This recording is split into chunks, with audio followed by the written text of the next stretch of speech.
yung mahalaga sa buhay ni Pedro Calungsod, pagpahalaga sa ating pananampalataya, yung kanyang sacrifice kahit mahirap, yung kanilang pagiging overseas Filipino workers, hindi lang hanggang trabaho, no? Siyempre nagtatrabaho sila, pero yung isang magandang contribution daw nila na, at sinasabi din sa kanila na appreciate yung kanilang involvement sa simbahan. Para sa akin, to an extent that yung pinapakita natin yung ating Christian values, no?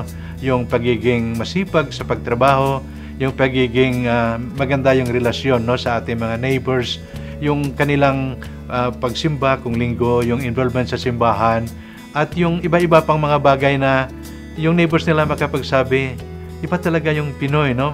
Yung mababait, magagaling, no? Those things para sa atin, malaking bagay yon na pagpapakita ng ating pagiging Kristiyano.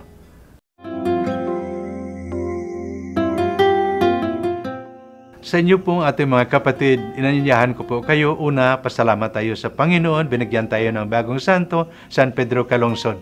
Sana nga po ay yung ilan sa inyo makapunta sa Roma, October 21, 2012. Kung hindi man, sana nga po makapunta kayo sa Cebu, November 30, 2012. Ito ay ating Thanksgiving Day.